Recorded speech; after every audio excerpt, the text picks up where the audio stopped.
Bueno, vamos a tratar de ver rápidamente esto, lo que hemos repasado en la clase de ayer, el tema de variables y población.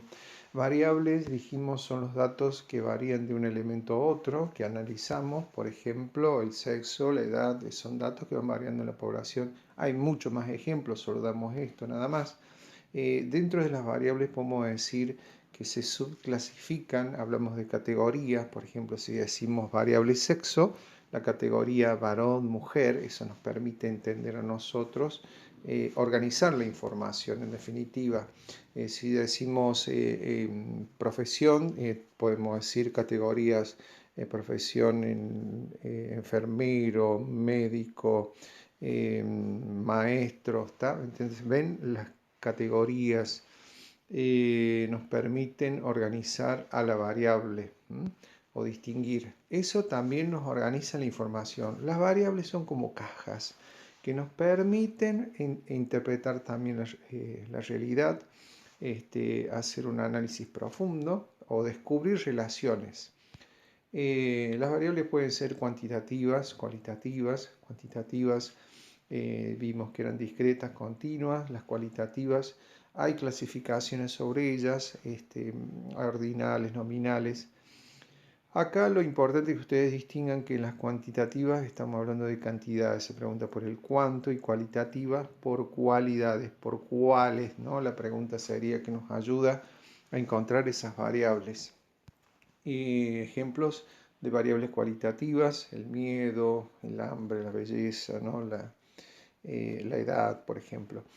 Variables cuantitativas: el peso, temperatura, velocidad, densidad. Todo esto, chicos,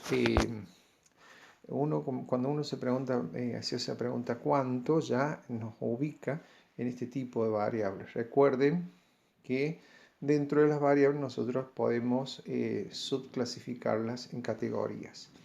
Población y muestra. Acá hay una cuestión importante. En la población es el conjunto total de individuos, objetos que nosotros vamos a investigar.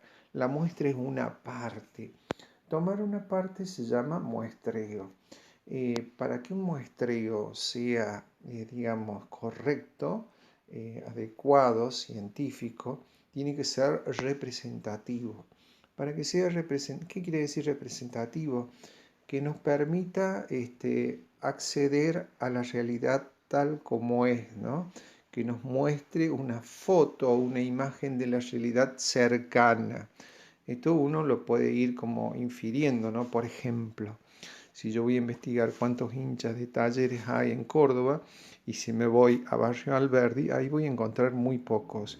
Si me voy a Barrio Jardín, voy a encontrar más, ¿entienden? Esa es la cuestión, que ustedes se den cuenta que la muestra, como yo tomo la muestra, la hace representativa. Entonces, el tamaño y el procedimiento, eso hace que la muestra sea representativa. Los procedimientos para tomar la muestra se pueden clasificar en aleatorios o no aleatorios, probabilístico o no probabilístico.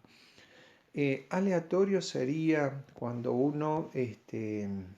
todos toda la población tiene la posibilidad de ser encuestado.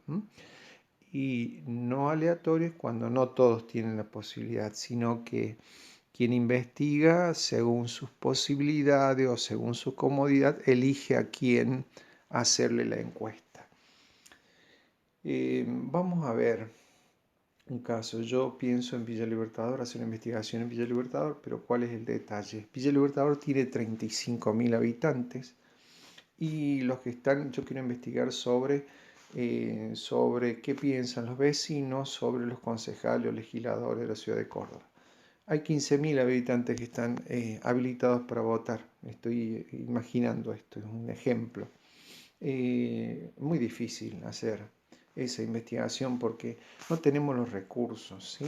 Entonces, o reducimos el tamaño, esa sería una opción, y lo otro, dentro de ese tamaño que yo voy a elegir reducir, esa muestra más, digo, esa población más pequeña, yo hago un muestreo aleatorio, es decir, donde todo ese grupo puede ser encuestado.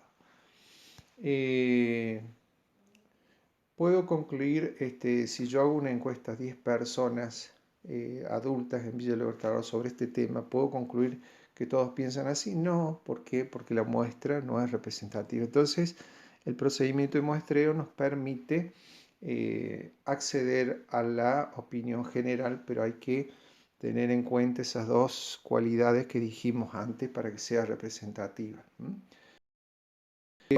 Otro es que cambiemos el tema de investigación también, ¿cierto? Por último, no elijamos estudiar grandes tamaños de poblaciones, porque se nos haría muy difícil hacer ese tipo de investigación.